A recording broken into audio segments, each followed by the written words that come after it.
আসসালামু আলাইকুম, সবাই কেমন আছেন? আশা করি ভালো আছেন।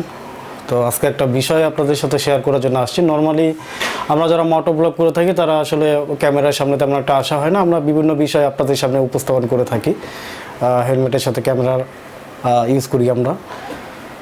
তো যে বিষয়টা শেয়ার করতে আসছি, যে কিছুদিন আগে আমাদের পহেলা বৈশাখ উদযাপন হয়েছে। খুবই ভালো কথা, পহেলা বৈশাখ আনন্দ বিষয়, আনন্দ করেছি আমরা।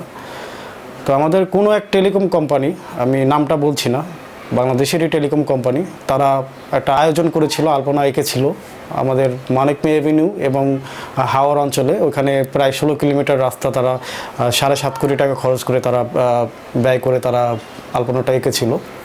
এখন বিষয়টা হচ্ছে, ভাই আপনাদের টাকা আপনারা খরচ করছেন, আপনাদের ব্র্যান্ড প্রমোট করছেন, তাতে কারো কিছু আসে যায় না বা কারো কিছু বলারও নাই। এখানে আপনাদের টাকা আপনারা খরচ করছেন। যে বিষয়টাও শেয়ার করতে চাচ্ছিলাম, গত সোমবার রাত 11টার দিকে আমি আমার অফিস শেষ করে আমাদের মানিক মে এভিনিউ ওই পথটা ধরে আসছিলাম বাসার দিকে।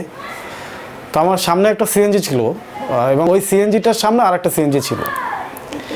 এখন সবাই রাইড করছি, যার যার সেফ অনুসারে রাইড করছি এবং স্পিডও প্রায় সেমই ছিল সবার। তো হঠাৎ করে কী হলো, আমার সামনে যে সিএনজিটা ছিল সে হঠাৎ করে গাড়িটা স্লো করে দিল, একদমই স্লো। যার ফলে আমি কি করলাম, যে ওর পিছনে যেহেতু আমি ছিলাম, আমি হঠাৎ করে বাইকটা টার্ন করে ডান দিকে আমি মোড় নিয়ে বের হয়ে যেতে চাইলাম।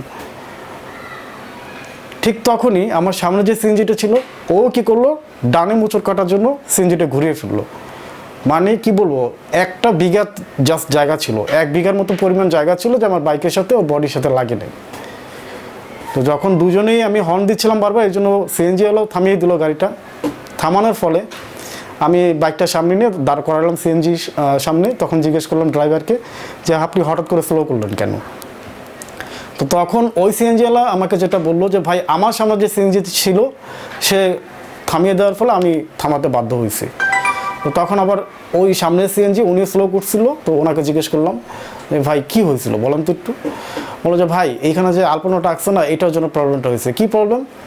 সামনে যে স্পিড ব্রেকার ছিল, নর্মালি আমরা যাওয়া আসা করার সময় স্পিড ব্রেকারের ওইখানে একটা দাগ দেওয়া থাকে বা এখানে চিহ্ন থাকে যাতে স্পিড ব্রেকারটা দূর থেকে দেখা যায়। আলপনা আঁকার ফলে যেই প্রবলেমটা হয়েছে, যে দূর থেকে স্পিড ব্রেকারটা এখন আর দেখা যাচ্ছে না।